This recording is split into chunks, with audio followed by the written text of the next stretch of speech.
You're listening to The Monks. You're here with The Monks. I'm Josh. I'm Heather. And thank you very much for listening. We like San Francisco a lot. Mm-hmm. But coming from SoCal, and you're just so used to like 12 or 13 years living down there with like great weather. I mean, just mostly great weather. Yeah, you get some gray days and stuff, but I've never been in a place that had like a month and a half of pretty much gray every day. It's not just gray. It's freezing cold. Yep. It's foggy, so it's wet, and it's so windy. The wind is so bone chilling. That I think we came to a decision that we're like, okay, when our lease is up, we may very well just go across the Golden Gate Bridge to like Marin County or possibly maybe even East Bay if there was something that was good over there. Just somewhere where it's like more sun, like just more attuned to what because we do like it here. But I was like, man, it really affects me. It makes me not want to go out and be in nature as much whenever I'm just not built for it. I've never been somewhere consistently that's so cold. We went over to Marin County yesterday. It was sunny. It was beautiful. It was like warm, nice by the water. And then we came back over here and it was so cold, so gloomy and so windy when we walked to get dinner, and I was waiting outside for so long. It felt like forever. It felt like 30 minutes. It was one of those great things too that like anybody who's married knows this. We're each telling ourselves a complete story. Like I'm standing in this very crowded. I'll say the restaurant. It's a laundromat. It's fantastic. They make square pie pizzas and they're lights out good. But we will order kale salads from them a lot because they make a banging kale salad. Who does? Yeah, it's really good. And just use it as our side. We'll just do it as sides. Like we're like, hey, we're grilling something. We'll just run up the street and grab that. So it's usually very quick. But they were bumping. So I'm standing there. I'm kind of oops, sorry, oops. I'm trying to like that thing where you're like in a very crowded space, but you're like I'm kind of just going to stand here until they hand me the salad. But it's going to be 7 minutes. But what's the point of going back out? So that's my thing. I go, what a hero I am. I'm in this. It's so hot, stuffy in here. Yeah, it was busy. That place is a vibe, though. I love their like the colors on their wall. We've never even eaten inside. No, I always just get it to go because it's a half a block away. But then when I step out, you come over. The dog's like dragging you across the street, and you're just like, "Hello." My God. I know. It was so cold. It was so windy. I think that's what was getting me. The wind was like really hitting me hard. And the dog was, of course, dragging me around trying to do whatever. You've been having a whole thing happen. I know. I walked home. I was like, he'll get it. I went home. He'll understand. Get home. I don't have any keys. I got the keys. I don't have any keys. Yep. So I walked back and I was so mad. That is where you not at you, just no, in general. I get just the wind. I said this has nothing to do with me. Like that's a thing that I finally have learned slowly, most of the time anyway, that I think helps everybody in their relationships. Where you go, this has nothing to do with me. Oh yeah. Like I there's something in me that for a long time, if people are upset around me, I will be like, I assume this is somehow me, especially like in a relationship. I'm like, oh, this is probably me, right? But then I was like, no, I don't control the weather. You're free on this. Yeah, I think it was just I got a taste. I was like, ooh, it's summertime over here. Probably not even summertime. It was like 70. No, it was really nice though. It got up to like 78, and I go 78's perfect. 78's like you're warm in the sun, cooler in the shit, but you're not cold at any point and not hot at any point. It's just perfect. Like we sat under a shade tree for lunch and we weren't like, Where here, if like right now, if you get in the shade, it's too cold. Like you have to be looking for like direct sun. Yeah. And that's why whenever it's so foggy that you can't get any, you're just like, okay, this is tough. And I think it's just that thing where like you just got to be built for it. Like it's an amazing city. Oh, this is my favorite city, square mile by square mile of beauty. I think the beauty is so condensed here. Yeah. The nature and the city work so well together. You get to see across the bay to the other side with the houses on the hill. If you're over there, you're seeing the city. I love it. Oh yeah, I love it. Especially is bomb here. It's amazing. Mm-hmm. Yeah, it's like you always are like, it's a give and take. It's like SoCal, Mexican food, my God. Oh like, yeah. You can't. I just truly believe in America, at least, you can't do any better than Southern California when it comes to Mexican food. Like, you know what I mean? It's perfection down there. Here, like, I know they're big on their like burrito scene and stuff. I'm not seeing it so far. San Francisco's big on their burrito scene? They really, like, I saw a thing that they're like, the best burrito in the world is in Mission District. And I was like, I haven't tried it yet.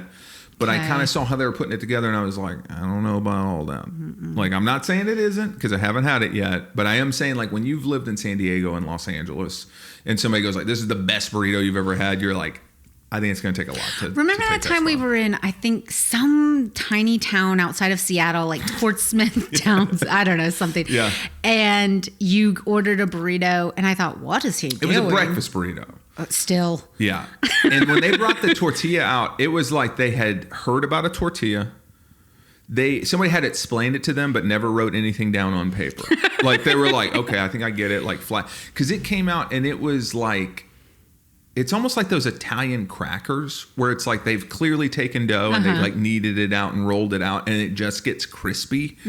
It was breaking in ways that I was like, what is that? It's like if you take a low carb tortilla and put it in the microwave. Yeah. Something like wasn't correct. And then everything else in it was like about on par with that. But the tortilla, I go right away, if the vessel's not good, what are we even doing here? You know, like we went to a place here that is bomb for breakfast burritos, but it was one of those things where it had the cardinal sin. It didn't hold together as a burrito. Oof, yeah. Like that time. Immediately. Most of the time they do. It wasn't so giant. It was busting out. It was kind of small. No. I've seen burritos in San Diego that look like a newborn baby. And that's not even a joke. Like, I mean, like this big. And there ain't a crack in that thing. No. You know, and usually we split burritos. Oh yeah. These, I want my own. No, I gotta get my own. Yeah.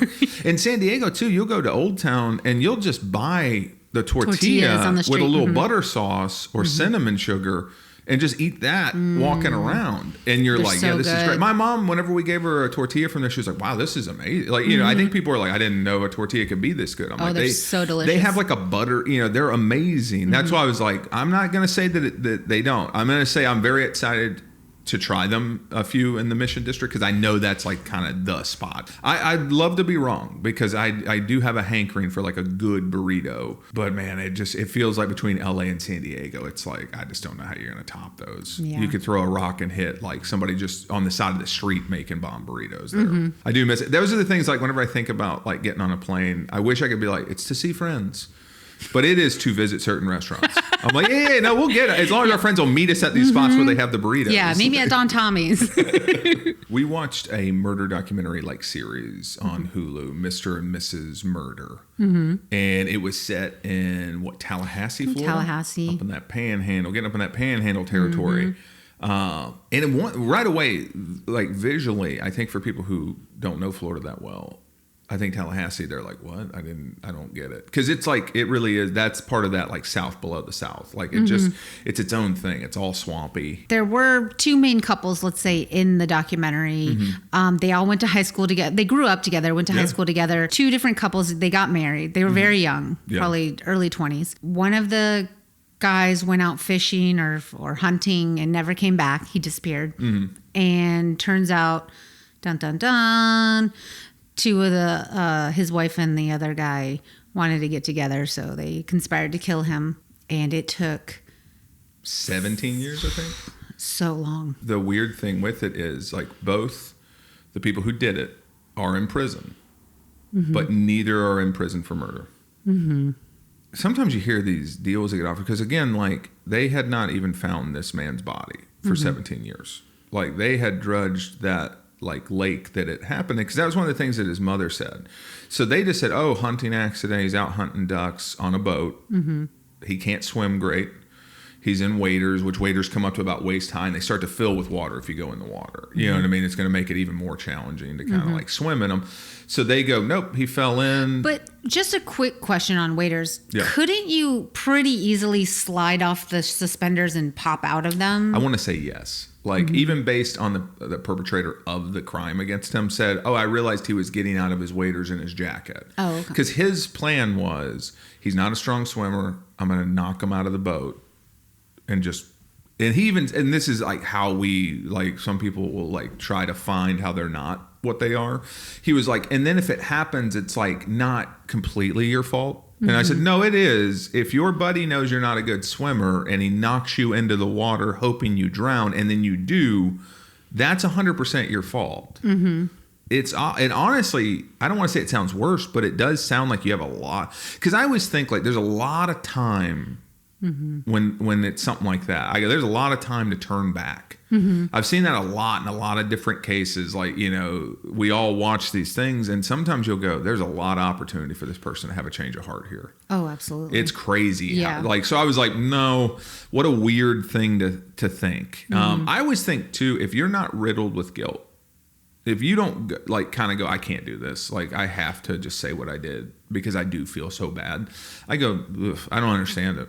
Like, I couldn't do it because I can't do the thing. Like, I can't live with it. Like, whenever two people make a plan together, I go, I thought the whole reason that a perfect murder was like you can't have accomplices is because like somebody's bound to have crisis of conscience. Yeah. There was absolutely none of that. The thing that's crazy is like, so he's going to do that. It doesn't go that way. The guy obviously, like, surprise, surprise, people want to live. You know what I mean? He's trying to hang on for life, and the guy shoots him. He's like, what kind of, almost like, oh shucks, like, he's making a lot of racket now. And I'm like, yeah. They kept saying that his body was eaten by alligators. Yep. And it is crazy how many gators are in a small area, like a gross pond like that. That's where they really like to be. As a Florida kid, because of course this is a 4-part series, so it's not like immediately you know this. When they said he was completely eaten by gators, like no signs of them, didn't you immediately go, no? Not a grown person, no way. No, I've never heard of something like that. I really haven't. I've heard, and what they described too, the people who were like, yeah, this can't be correct, they described perfectly what gators do. Gators drown you, and then they stuff you under a log or in a little cave, and they wait until like you're decaying to even attempt to eat you. And the death roll part, we all think the death roll part is part of them killing you. It's typically not. It's usually them ripping the meat off you. Well, I think they will do it if they're attacking. If you're like starting to get away or something, you know what I mean? If they feel like it's, but I think a lot of times they'll do it in the process of like trying to eat you. All the people who were in the know were like, the one boat captain guy was like, I've never ever seen where you don't find something. If you just logically think about that. Yeah. Them rolling your body to get you a part to eat is going to fling parts of your body all over. Parts of your something is going to make it. So to find nothing at all, I think what gets me so mad sometimes when I watch these true crime documentaries is how much there's no logic put into caring about finding somebody. The mom had great points. Like, she really was like, hold on. She looked up the history from like the 1800s on. There had been over 100 people who had drowned in that lake. Every single one of them had been located outside of her son. So she's like, how in the world? And they were like very callously like, well, yeah, that's what happened, and she was like, but gators don't do that. And she even knew stuff. She had talked to reptile experts, and they were like, oh, they don't really do this during the cold season. Because it was Christmas time. Yeah, and they said, oh yeah, we'll tell that to the gators or something like that. And she was like, what? I don't understand. She was like making pleas to the people of the community, like through the newspaper and stuff. And everybody and what do they always do? They called her crazy. They like, I thought it was so funny that the perpetrator of the crime, all his family was like, yeah, she was putting up posters. And it was just like, it's bugging us. She'd stand out in front of our church. I go, yeah, her son is missing. She's fairly confident that your brother or your son or whatever had something to do with it. Like, I go, that's what that looks like. Like, those of us who care about our people, I go, if somebody in your family, I think that's the worst torment. I feel like there's I totally understand why law enforcement do cut deals when it's like to locate a body, to get 100% certainty for a family. Like, like when a DA goes like, all right, we're going to do it so that he'll tell us where this person is so that they can at least know, because there's like this torment and just not knowing what's going on with your person. Every time I watch these, though, I'm like, without fail, because it was, again, they were very religious people, right? They talked a lot about like being raised, I think, Methodist or something up there.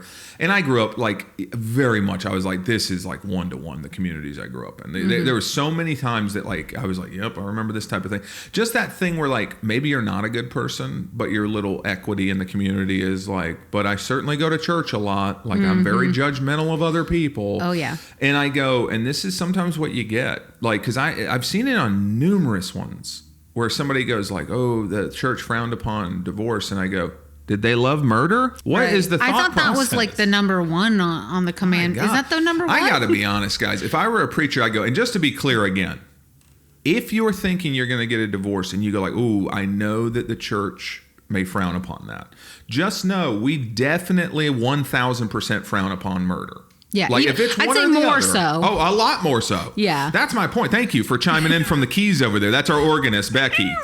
Becky, say it one more time for the people in the back, because we've had so much of this. More so. We frown upon it more so. Say the whole thing. The murder. Becky, just say start to finish, Becky. Say the whole thing so that they know. This is that we've got a lot of notes on this that people don't know, that we're saying murder is worse than divorce. But it doesn't sound, they're not going to take it as heavy from me, the keyboardist, than they would from the preacher. Becky on the keys, everybody. Becky on the keys over there going, no. No murder. No murder. No murder. I think as a congregation, can we not bat 1,000 at not murdering? Guys, that's a low bar. Don't murder each other. This is crazy to me. We watched the other documentary, the murder documentary, that's out right now. It was the one on the cruise ship where she just went missing on the cruise ship. You watched that. I didn't watch it. You told me about it. Oh, okay.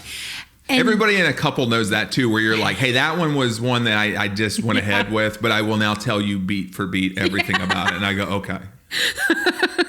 You just get a 30-minute retelling of a 6-episode, 20-year case. This part that goes over here. Hold on. Now remember this part back over here. She went just totally missing. Just same thing. Just gone. Yeah. And from a cruise, which is insane. Yeah, and I believe the FBI they had a photo sent in of her, because that was like 30 years ago. Yeah, of her as an adult, basically being sex trafficked, and the FBI said that they are pretty confident it was her, like based on the measurements of her face and that kind of stuff. This guy also just missing. You can't deal with that. That's too difficult. I can only imagine. Luckily, I just think that is more than a person can bear. Mm-hmm. I think there's something to grieving the loss of a person. I don't think that, like, if somebody's taken from you violently, that you'll ever be okay with that. I really don't. But I do think that, like, the human mind, our worst imagination, just your worst fears, like, it just constantly would be dredged up for you. You're just like, and for that poor woman's family, you're thinking that she's alive, but she's being harmed in this way. And you're just like, I don't know how a person's supposed to deal with that. That's too much. This is such a hard thing that I don't even know how we're supposed to be funny the rest of this episode. You know what I mean? I totally would have thought the same thing. I would have thought, like, anything on this cruise. Like, I would think the worst thing that would ever happen violence-wise on a cruise is like a fight between drunk people or something like that. I would just not think that there'd be much else going on. Just kind of bad behavior. That amount of people condensed into a small space, I think that kind of stuff is inevitable. It kind of is inevitable. like a floating city, like small city, big town. What do you think? Because obviously if I went missing or if I was found dead, they would look into you, right? They have to. What do you think the biggest piece of evidence that they would show you and go, what about this? I think the fact that you have tens of photos on your phone and your photo reel of you with like busted lips and bruises and stuff because the dog has like popped you in the eye and you go, oh, look at this. Yeah. Or like he did your lip one time. Or I think also you've hit objects throughout the years that you've taken photos. Like, I did that. I just feel like they're gonna be like, she was dog. I can honestly see the cops and I go, I don't even know how to combat this, because they're gonna go, why was she documenting it then? Why was she documenting it then? I think because they're pretty... I'd literally go, you have to go through all our texts, like decades of texts. Yeah. Can you do that even? I don't even know if that's possible. But if you can, I need you to find the text where she goes, hey, look what the dog did to me. Like, I need you to find those, because that's what it is. Like, she gets her shoulder hurt by the dog. The dog is constantly beating her up. She falls all the time. On my own, I do. She fell out of bed like a month ago. Just fell out of bed and hit her head on a table or something. Like... I have a real hard time when I'm walking through doorways or when I'm walking near something that I don't just bump into it. It's like my body goes, I need to make sure it's there. Bonk. Yeah. I really hit the corner of something the other day that bruised my hip pretty bad when I walked by. And when you watch these shows, like, I know when I watch them now, I go, it's going to look a certain kind of way. But if the police, like, say something did happen to me or to you, I feel like especially you, though, like as the man, like I feel like they're like, come on, buddy. Can I get it? I go, statistically, it is. Well, it is typically. It would be more difficult for me to overpower and hurt you. Like if I died all of a sudden from an illness where they go, he was fine and then he wasn't fine, I go, oh, that's a lady crime right there. Because who wants to lug this around? You guys need them to be able to take us out in the gurney. You ever dig a hole? It's like, we've seen so many of these things. And they'll go, yeah, we looked in the bush. It's like in the bushes, the person's remains. That's how much physical labor is not anybody's bag. Your absolute freedom's on the line. And you're still like, I gotta just phone it in. And I know. And it's like, get a wagon. Yeah. Women are smart. Women are smart. They'll wagon you around. I do think that like women are like, if I can just nail a poisoning. The heaviest, it was probably 2,000 pounds concrete table in a wagon to pull it around, to move it around my yard, to figure out where I wanted it set up. Yeah. I could do it. Yeah. I don't know how anybody gets away with anything. I'm always baffled that they're not like day one. Everybody has cameras. Yeah. Right? Everybody's doorbell is a camera. Everybody's phone is a camera. People wear glasses with cameras. Yes. I just cannot believe that there's a second one that people aren't like, got them. If I could just say something happened the other night in the middle of the night. I'm not usually up this late. Yeah.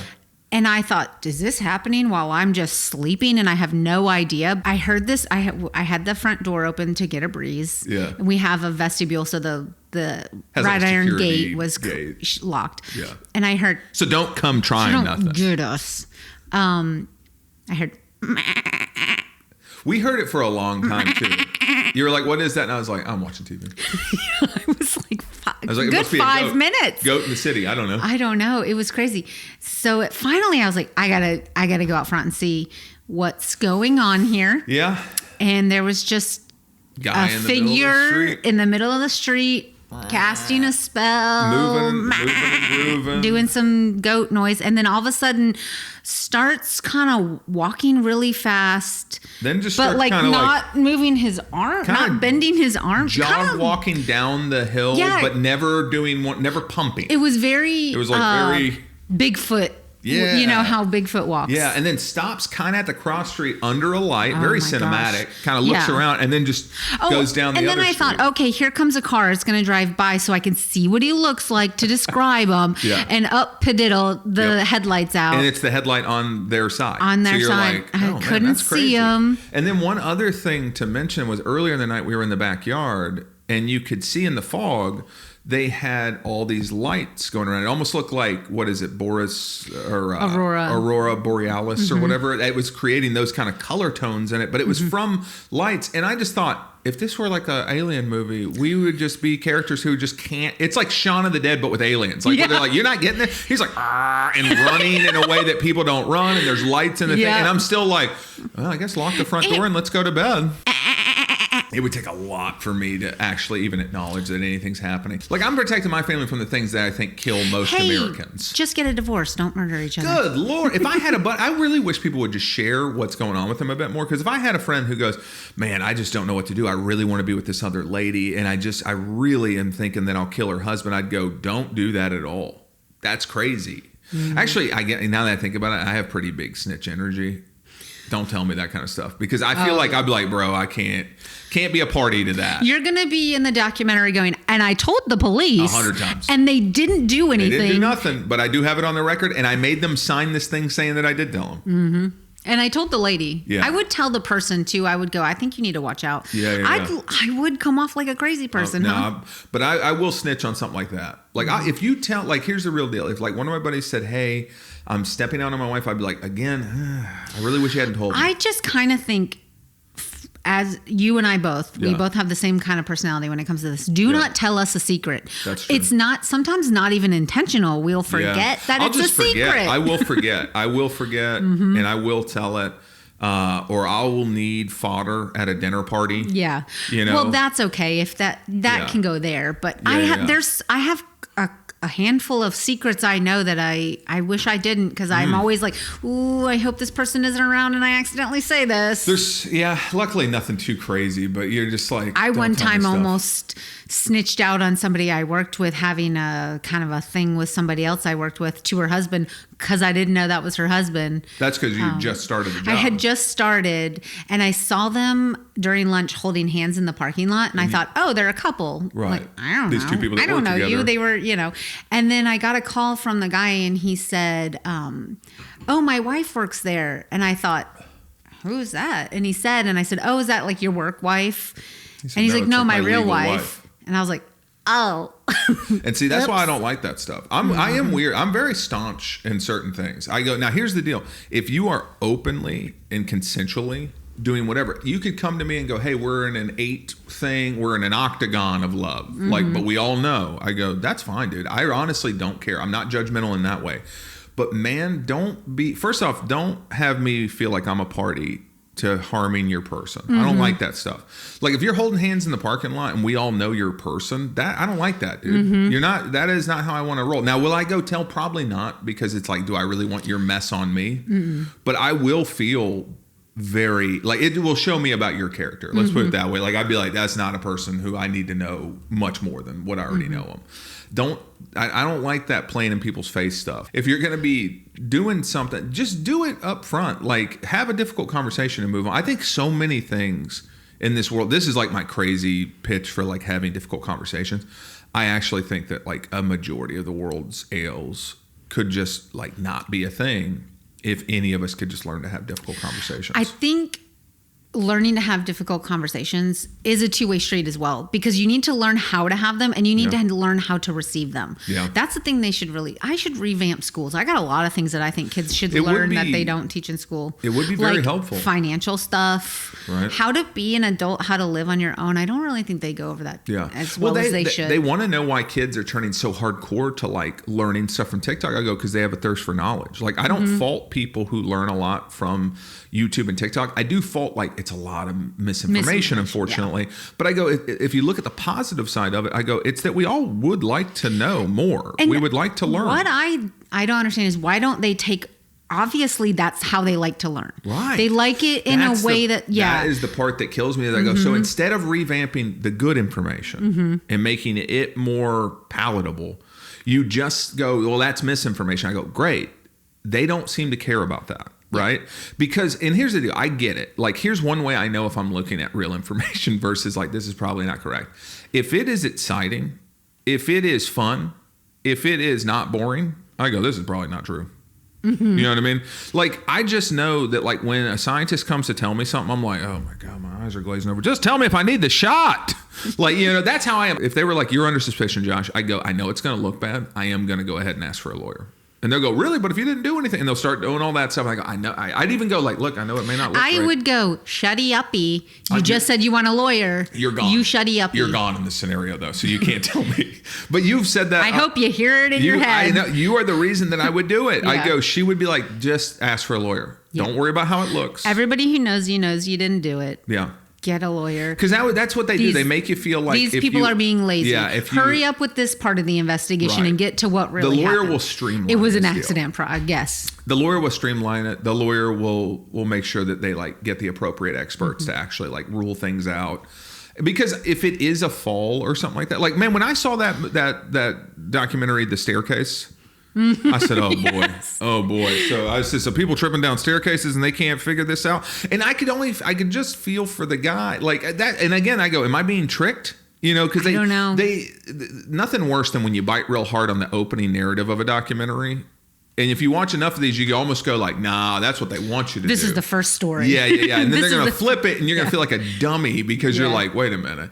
But when he said the owl thing, and then at one point they had an expert and he goes, yeah, that's what owls look like when they get you. He wasn't saying it attacked her inside the house. He's saying it attacked her and then she kind of stumbled into this. Or something and like fell or something. I don't remember. I just don't like when they say things like, that's not how that, and I don't know how I'm trying to say this, but when they act like they've seen the movie too many times, they go like, "Oh, nobody's ever." And I said, "There is nothing you can say right at this moment. No one would ever fall like that." And I go, I fall in some pretty wicked ways. We're all guilty of it. This is like another theory that I have. Judges, police people, at least on the street level and things like that. I think there should be a amount of time you can do it, and then you have to transition to a different part of your career. Like, meaning like, I don't think you should be a judge forever. I don't think you should be able to be a beat cop forever because, and it's because we all do this, but our jobs aren't that important. But everybody eventually you go, I've seen this movie 100 times. You may feel that you've had this conversation a lot because you're having similar conversations all the time, but this is a completely different person than this person that you've dealt with. You can't go in with all these assumptions about them. But that doesn't matter because worst case scenario is like, oh, I didn't do the best job explaining something to you. Some of the ways that they solve these like crimes, because again, in this show, 17 years pass before they do it. You know, these people are just out here just living, man. When they think they know who did it, you get that extra twist of the knife where you have to watch this person just act like they didn't do it. You know, and that just has to just drive you absolutely wild. That really shows how high character most people are, or like at least how much they aren't violent people, really. There's a number of stories where you hear where like they're like, we're pretty locked in. We know this person did this to our people, and they don't go and do them harm. And I go, and some people are like, well, I know that's always like, I would, you know, I have a whole family of like, I'd go in there and you know, and I'm like, but I think like you're not killers, like you're not violent people at your core. You know, you love your family, so I do think you would want to. It would just destroy you. It would eat you from the inside out. Alive. Yeah. And I don't know that doing that person the harm you think would free you would make you feel any freer. But a lot of times it's such a cold case for so long that technology changes. And in this one, it really didn't. It was just like they just kind of finally pressed the cops enough to kind of get them to really engage and with the woman in the other couple that she got divorced, not murdered. She really spearheaded getting them caught. Like she really worked it where she stayed in their life. And I mean, she had to anyways. She had a kid with him. But she really did like kind of turn herself into like an asset, like where she's we will get this. I loved how she was very excited about the work she had done. You could tell she truly felt awful for what happened, because that was a friend of hers that she had had her whole life that went missing, that we then find out actually died of murder. And she very much cared, and it sounded like he was a good dad to his daughter. You know what I mean? There's a lot of reasons to be sad that this happened. But boy, she couldn't hide how happy she was to be like, she's like, I'm going to get him. Like, because they were awful to her. They were truly awful to her. Seemed like awful people. It really was one of those things where two toxic people. That was like when toxicity went all the way. Like I was like, oh, even if they didn't murder people, you'd be like, I hate these people. Like they're the worst. Because really what I took it was like, you didn't want to get a divorce, not because you cared what the church thought. You wanted to, they got like $1.5 million life insurance. You wanted money. You wanted to not only be free, but to be all the way free. You know, and I was like, man, you're bad. You could have just got a divorce and kept working jobs and stuff. You didn't want that. You didn't want to co-parent. You didn't want to do any of that stuff. You wanted to have it all. One of the reasons they got caught too, if you remember, is they're so toxic that then they start to fracture into the glee and the prodding of the one lady. She's kind of getting in the ear of the other woman who took her husband. This is the most white lady thing I'd ever seen. You know, you committed a murder with this guy, and then he gets crazy and he kind of shows up like, I might murder her. I'm here to murder. I got bleaching bottles. And I got plastic. I'm planning to murder you. She thought she could still go to the cops. To me, I go, you living outside that. You don't get to go to cops. Absolutely, yeah. You gotta talk them down. You and did this. Keep it pushing. But she went to the cops thinking like, I'll just tell like a citizen who hasn't been a party to murder. And they're going to help. And I said, what did you think was going to happen here? I said, this lady is just showing up tornado. Like, I was like, no, you created this mess. She literally thought he wasn't going to tell on her. She went, I remember like, not only did she get the police involved, he's standing trial. She's giving a witness statement, like throw the book at him. Please, Your Honor, throw the book at him. I said, my life's worth his life going to jail. What do you think he's going to do in there? He's going to be like, oh, I'm locked up forever. Well, then let me tell you the story of how this came to be. So at the end of the Mr. and Mrs. Murder, the big thing that kind of stands out is it kind of feels justice adjacent for the families of the victim. It's like they are away. But they do have his body now. They do have his body, which I do think is very important for the families. But I do think it's harsh to be like, nobody actually got punished for the ultimate crime. Somebody isn't. I don't understand how somebody's in jail for planning a murder but not murder. I think he went to jail for kidnapping her. Yep. And then we watched a fictional show, which are always better. You know what I mean? Well, like we all are very intrigued by these things, but it is that weird feeling whenever you're watching it. You go, this has really happened to people. And it's like, that's harsher. We watched the show Untamed on Netflix with Eric Bana. That was awesome, man. Yeah. I would say I think it was the opening scene, but it was so intense. I had to get up and I was like, oh my gosh. This is, because they're rock climbing up El Capitan. Which is, the rock sheer, it's vertical.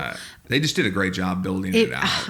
totally recommend watching this. Oh, yeah. So they open on a rock climbing scene. They're climbing up El Capitan. Yeah.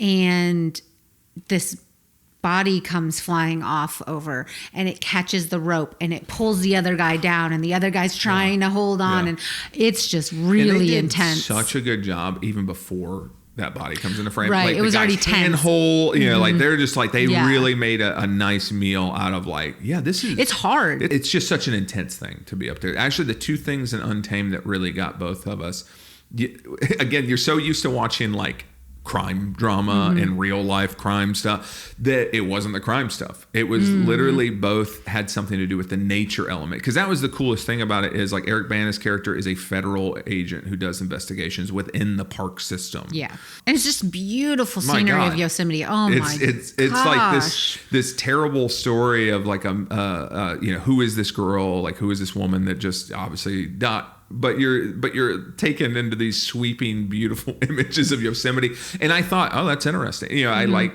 it's just a different backdrop. But there was another one where another park cop ends up in this incredibly tight cave, you know, and it's so claustrophobic that you're just like, I feel like that is really a scary thing. It's a very intense thing. I think like claustrophobia, like something that feels like I can't go back. I don't even think I've ever truly experienced it. I've had minuscule versions of it, like a couple times. The worst I can think is like when I was in Florida and I sold HVAC systems. Some Florida attics would be, 3 feet maybe. I remember one time just feeling like I couldn't turn around. And I didn't know if I could go backward because you don't want to fall through the drywall or something, you know, like the ceiling. And just that feeling, and I was very easily able to get myself out, but just that moment of like, I can't do exactly what I would like to do. I've been stuck, and where'd you get stuck? I was trying on this dress, and I really got stuck in the dressing room. And I was like, help. No one was in the dressing room. Did anybody come to your help? To your aid? No, I had to almost dislocate my shoulder. But see what I mean? Like, you know you're safe because you could burst out of the dressing room. I was having an absolute panic. But that's what I mean. Because I thought, in the moment, you can't. That's what calmed me down, is I said, you're not stuck, because you could roll and go through the ceiling. And it'd be an 8-foot drop. And you'd probably not be fun, but you aren't going to die or anything.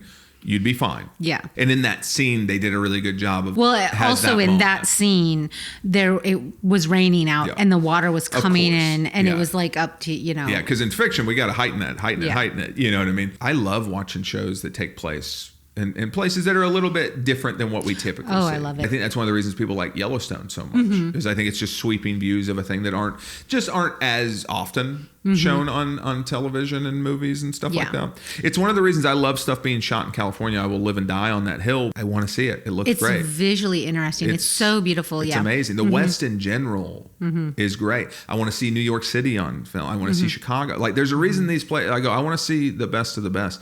Don't give me Georgia pretending to be, sorry dudes, I don't want to watch a car chase scene that ends in like, I've seen car chase scenes that they're like, they have to sit there and go, okay, and then they go into like a ditch, like a retention ditch, I go, that doesn't look cool.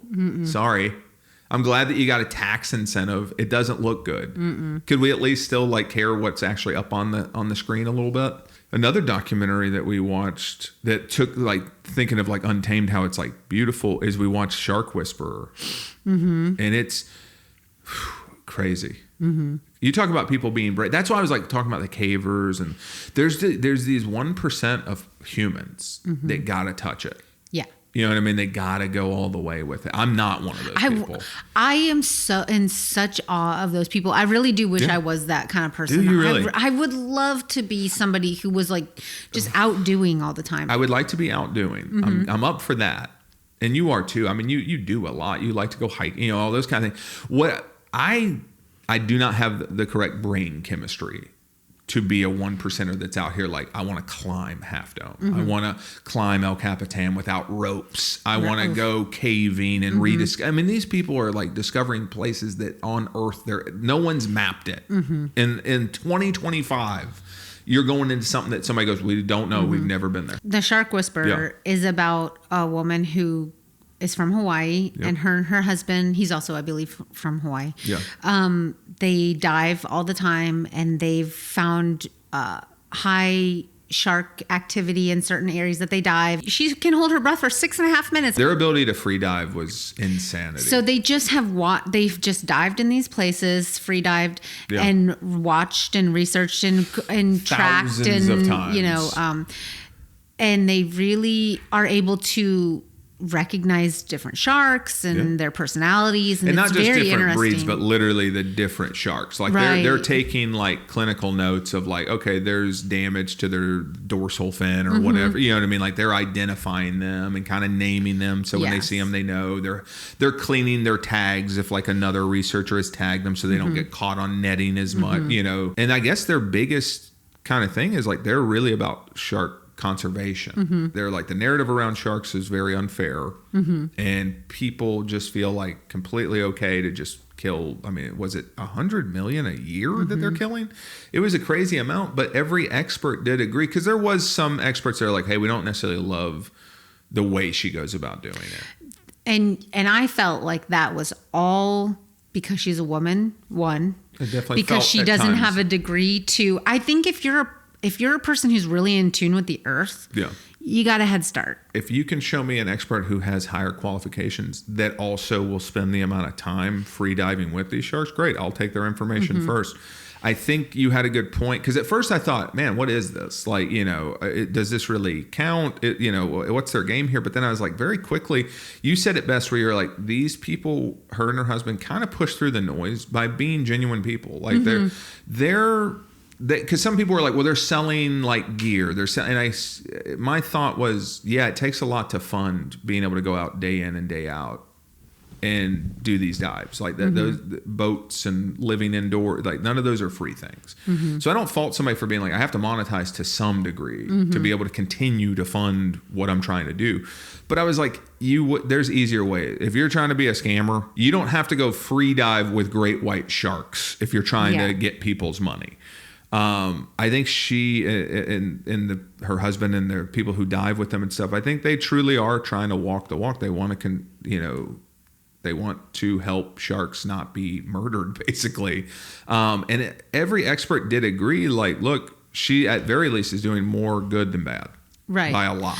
And her husband photographs and films it. Yeah. And I kind of thought when they were talking about it, what's the difference between her and, let's say, Bertie Gregory, who is on like Disney Plus, and he's doing a bunch of animal documentaries, and he does things like that. Yeah. They had qualified people that were like, look, her amount of time and his amount of time and their documentation of these animals, you have to let them in the conversation. You just do, because they're doing the work. Yeah. Like, they're not just going like, hey, sometimes I see them and this is what I think. It's like, no, they have thousands of hours of documented interactions with these animals. Because some people are like, well, you shouldn't get close to them. And she had a great point. She had a video that went beyond viral. A lot of their stuff went viral, but beyond viral, where she went down and in the dive, a great white shark comes up. And those are like the hardest. First off, it had a great point for those of us that are like, oh gosh, I'm so scared. They actively are looking, and it's incredibly hard for them to find great white sharks because they just are not easily, you don't bump into them that often. But it was her holding its fin, being swam with it, and it's not attack. And she had a great point, because people were like, you shouldn't be touching it, you shouldn't be doing this. And she was like, that's fantastic, because they're not viewing it like a monster, they're viewing it like I have encroached on it, which is a great narrative shift. Her big point was like, you would see people constantly say the only good shark is a dead shark. There was just no outcry when they would just body like 1,000 sharks and drag them up on shore. Like, people were like, great. I'm sure people don't want to hear this, but I kind of think we are insignificant to sharks. We are. They do not care about us. They bit you by accident. Yeah. You know what I mean? Absolutely. They are not really trying to get you. There's no maliciousness to it. I mean, I get, like, if your leg, there was a guy who had his leg ripped off. Yeah, they're more powerful. They're just, that's it. They knew that a dead whale was coming, like rolling in. Oh, yeah. That's they went out to where it was. They were filming. They knew animals were going to come eat it. So they wanted to get out there. This very gross. biggest, I think it was the biggest great white shark on record. Okay. I think it was 20 or 30 feet or something like that.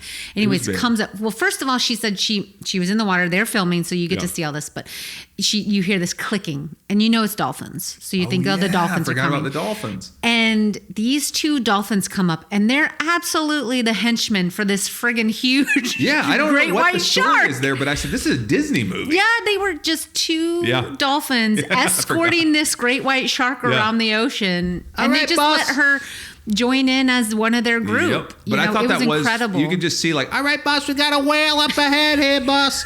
All right, we gotta go check it out. It was so cool. It was really one of the most interesting visuals I've ever seen. My one knock on the whole documentary is not one person said, hey, and real quick, we're just gonna sidebar about how the two dolphins are hanging out. What are their story? Because I go, immediately there should be a second documentary that's like the two dolphin bodyguards of a great white. It reminded me of the of Ursula with the little eels that are her little henchmen. Or Scar with his like little hyenas. I was like, what is the story this is here? Exactly what it is. Yeah, what is the story? Because it feels like they wouldn't run in the same circles like this. How much? I got to know more about these dolphins. What did these dolphins do that this shark goes, no, they're cool. They're cool. Mm-hmm. They're absolutely fine. Don't worry about them. Would they be something he or she, I think it was a female shark, but something that they would eat? A dolphin? I feel like great whites could eat anything, right? They could absolutely. That's what they would eat, and I do feel like sharks do eat dolphins. Am I crazy? Hold on. I got to Google it. Hold on. Great white sharks. Check that out. And it was crazy to see the size difference between the dolphins and the shark. Yes, great white sharks do eat dolphins. While not their primary food source, they will prey on dolphins, especially young or sick individuals. Dolphins, however, can also defend themselves and their pods against shark attacks using their intelligence and strength. Or in sometimes, like just partnering up in a road trip movie. Yeah. I'm so glad that you remembered that, because whenever they came in, I was like, what's happening? It was really cool. It really felt like fake almost. Yeah. And here's the other thing that was so wild. So I'm thinking dolphins. I'm thinking pods, like it says. There's only two. Mm-hmm. I'm thinking great white. There's not another great white. It's just this one great white. Aren't they single? But I just think it's mental. I go, what are these dolphins doing with this great white? They're clearly running together. They were flanking. Definitely, yeah. They were. Her. It felt like a president escort. Yeah. They let him get so close to the shark when it was like ripping the whale meat. He was able to get so close to it. They focus so much on, what was the young lady's name? Ocean Ramsey. Oh, her name was Ocean. I was like, she's got this. This is what she spent her whole life in this water. Yeah. She's obsessed. And when I say that these people were obsessed with sharks, I go like, if you were around them, you'd be like, okay. Like, you know what I mean? Like everything with sharks. Like if you were around them, they'd be too much with the sharks. That's who you need trying to help. Do you think they talked about it a lot because they were in a documentary about it? No, she brought gifts for the kids at Sharks. Her clothes are sharks. Because they were doing a shark thing. No, she's obsessed. She's obsessed. You have to be obsessed. I think she was obsessed, but I also don't think if you try to talk to us about something, they probably I almost hope that you meet her so that you can try to have a conversation. And you could try and take the conversation over here, and she'd be like over to Sharks in 2 seconds. Like honestly, I would be excited because I'm hanging out with a lady named Ocean Ramsey. I want her to talk about her sharks, but I'm saying like 3 months in, it'd be like if you're on Love Island, they'd be like, I got a little bit of the ick. Ocean keeps talking about sharks no matter what we do. No matter what we do, it's sharks. I said, hey, what kind of pancake do you like? She's like, well, sharks this and sharks that. And I'm like, I just want to know what kind of pancake you like. You're such a dork. It was incredible, though. And it really did, like, through the course of the film. At first, I went into it and I thought, oh, is this like a gotcha documentary? Like, is she not doing what she says she's doing? Is she bad for that? Something. And then you're right. Their genuineness of her and her husband and their friends, like the people who would go out and dive with them and stuff. I was like, no, they really seem like they just want the ocean to be in balance. Mm-hmm. And that's what every expert said. They go, look, do I agree with everything that she does? Maybe not. But basically, like, their heart is in the right place, and at the end of the day, we all have to work together to try to protect the ocean. Well, I kind of think if something's coming up to you, it wants to. Yeah. They didn't seem like they were ever aggressively, first off, they weren't using any type of apparatus to power them, if that makes sense. Like, there are scuba things that can make you go faster and things like that. They were doing none of that. I kept thinking, like, God, this girl can swim fast. How are you able to keep up with these dolphins and this great white shark swimming this fast? And I think that's why she had to hold on to it. People sleep on her husband. Oh, yeah. Because I was like, this guy always has a camera. Mm-hmm. And he's right there with her. I mean, his diving skills are just insane. And he is getting shots that, again, like just in that 1% of people, like I'm so thankful. Like you said, oh, I want to be a 1%. I'm just so thankful that the 1% adventurers of this world, the guy who's going to free dive out of the atmosphere. Remember that guy? Unfortunately, he just recently passed away. I think it was a skydiving or some type of accident doing what he loved. And somebody said, well, isn't that ironic? And I was like, no, he's doing what he loves. Like he is living a high risk lifestyle. Right. Because it's he what probably knew he was. Up. And that's the thing, same thing she said. Yes. She even said, she goes, if something happens, I'm putting myself in these positions. Please do not blame sharks when I'm putting myself in these positions. They're a powerful animal. It can go that way. Because that was the thing that she would do that people were like blown away by, is she was watching and learning behavioral things about the different breeds of sharks and how they interacted and corrected each other. And like one would be coming, and she said, sometimes I have to look out for him because he's locked in on the lens. He's not seeing the wider thing. And she'd just like push a head down and redirect them. And they would take that redirection. And I was like, this is crazy. But one thing I'm so thankful for, as somebody who, I'm never going to be a person like this, is like GoPros and the technology that I'm getting to at least somewhat experience this, as we all do. And I go, it's the brave. Even when you watch an amazing nature documentary, I go, these are brave people that are putting these out. You're not magically just up there. I just felt, and this is so dumb, but when I saw those 2 dolphins and that giant shark, I felt different. I felt like, whoa, this is like incredible. I'll never forget that shot. It was really cool. I'm so glad they were there to film it. Because when you brought it up, I said, oh yeah. Oh, it was something that I just was like, that's so crazy. And it felt like they were like communicating they were communicating on the way over to the whale, the dolphins, like clearing the way for the shark to come up. It's crazy. Oh, it is crazy. I was like, it doesn't make sense because they are a food source for that shark. And I don't think it's like a known thing. You know how like there's some you see them on the sharks, like the little fish that feed off the sharks. They clean their gills. They all serve a purpose. I've seen those kind of things. I'd never seen where they're just like, yeah, we got it. Okay, we'll go ahead and clear it. They're just working security for a great life. And I don't think they ate any of the whale. I don't know. Or they didn't at least show them. I didn't see them do anything but roll up with it, and then it did its thing. And I don't know if later on he's like, she spits a little bit into their mouth or what, but I don't know. I don't know if it's just like they have carte blanche. Everything else is in their purview. They don't get to eat the whale, but they go, basically everything else is on the house because we're rolling with the great white over here. Oh my gosh. It was just so cool. It was so cool. It was just a beautiful documentary. I mean, you just got all these incredible shots of just being under the ocean. And it's always like a trippy thing whenever they show, like, it's just, it really just illuminates like how it's a whole nother world that's just right there. And I think it's a whole new, no, that's not, that's a brand new. That's Aladdin. Oh, that also, that was a whole new world. That's a whole new world as well. Yeah, man, that was a really good documentary though. I really liked it. And I do think that they won us over with like, yeah, they're just being genuine. I was for them the whole time. I wasn't against them. I just was like, sometimes with these documentaries, again, I'm like, I ain't biting too early. And then they go, and actually she's killing all those sharks. Like, and I'm like, what? Yeah. But no, she was like, yeah, why are we making shark fin soup? I was like, why are we killing millions of sharks? What's it your business if she's swimming over here in this part of the ocean and filming it? That's kind of my what's thing. That? I go, and to your point, like, are they being harsher because she's a woman? Well, I certainly were like, I can't wait to watch you get killed. And I was like, good Lord. Yeah, they were harsh. Very harsh. Okay. That kind of stuff, you just, I always stand by, I go, nobody happy is posting that. Nobody happy sees that kind of stuff and is like, let me chime in that I hope you die. Oh, you know what? One really cool animal encounter you and I had. We were in La Jolla. We were kayaking, and all of a sudden we were in a kayak, and right, 2-3 feet in front of our kayak, this humongous sea lion comes out of the water, and it throws a leopard shark into the air, like a baby one, 3 feet or so, and then catches. It was playing with it. It was like, well, at first when that leopard shark breached through the water too. We thought it was just the shark. Ooh, we were scared. Because it was we're like, whoa. And then it's like clearly just a chew toy for this. I was really afraid that the sea lion would knock us over. Yeah. But I don't think a sea lion would care about us in that moment. No. That's a fun thing to do though. If people are going to La Jolla Cove, it's like get in there, do the kayak out and you snorkel off of it. That was a blast. That's such a pretty area over there too. Yeah, beautiful. I miss going down to La Jolla. And La Jolla Cove, great little spots to grab food and stuff. Good burritos. Calling back to those burritos down in SoCal, but it's like you can get a great burrito down there. Any more thoughts, feelings, jokes on what we talked about today? No. I love the chat though. I love nature stuff and I love getting to see those kind of things. I love you. I love you. We didn't hit record. We didn't hit record.